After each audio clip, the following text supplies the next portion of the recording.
If mommy can do it, oh my God, louder than that. If mommy can do it.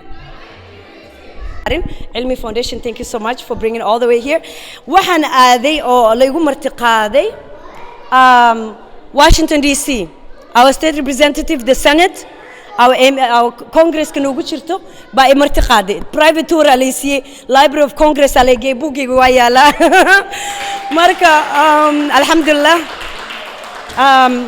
Ani taas markaan ka soo dhamaadayna dii waa ogtay qof Soomaaliya noo fadhiyo ilahana ay fadhido ilahana u tagay ayadana sidoo kale tuureysay sawir baan isla galnay marka alxamdulillah rabbil alamin wixii lagu dadaalo guushiisa waa la gaaraa laakiin if you want to make a change don't make it about yourself make a mission why am I doing this book represents all the Somali community, all Somali community. And especially hijab keenan dagaalka lagu hayo iyo magaceena iyo waxaas waa la socotiin. Marka waxyaalo badan uu xambaarsan yahay.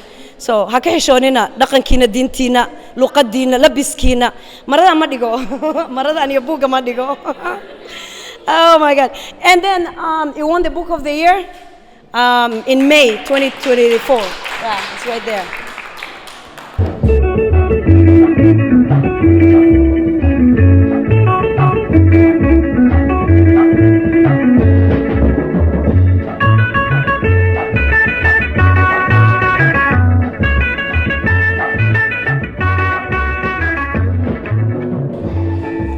Assalamu alaikum. Thank you so much today for coming with us. Today the Elmi Foundation has invited Nasra Noor. The Elmi Foundation is a non-profit that is based in Seattle, Washington. One of our main goals is to improve and provide and make literature, Somali literature, accessible to our Somali families and youth here in the Seattle, Washington. So one of those reasons we've invited Somali author and teacher from Seattle, from Minneapolis, Minnesota, from Minneapolis, Minnesota today to Seattle, Washington to share her amazing book. My mom is a school teacher. My mommy is a school teacher, and she's both a mother and a teacher of 4 daughters. She's a community advocate, has worked with the community, and is now an amazing teacher in her own city of Minneapolis. I would also like to introduce Asha Warsame, Dr. Asha Warsame, an educator and a native of Seattle, Washington, to give us some few words. Assalamu alaikum. Thank you so much for having me here today. Wallahi, it's such an honor to be here with the Elmi Foundation to be able to talk about, my mom is a school teacher, and to welcome this wonderful educator and teacher. I'm really this is literally why we do the work that we do, to be honest, to be able to have Somali people who are doing this amazing work and really pushing forward the importance of representation, the importance of being able to have children see themselves in books, right?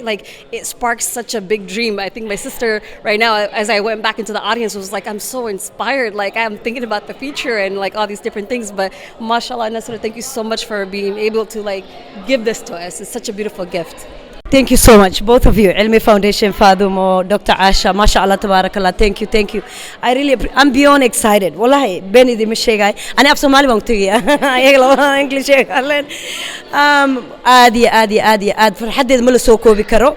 sababta buugga igu dhalisana dee waa kaas oo idin muuqata state kastaan aadnay library kastaan joognaa iskuulaadka dhan aan joognaa haduu ilahayd insha Allah caruurteena iska dhaxalkaan buugaagta baa jecelnahay marka don't be afraid to share your story and that's the goal insha Allah and representation matters so thank you and thank you. Assalamu alaikum. My name is Sumayya and I'm with my friend here Asha. Today we are at the book launch for My Mommy's a School Teacher by a Somali Mother. This is very, very inspirational. I am so happy that something like this exists for the children out there today because honestly, I wish I had this growing up. But the fact that this is out and it's for the kids, it's for the community, please support.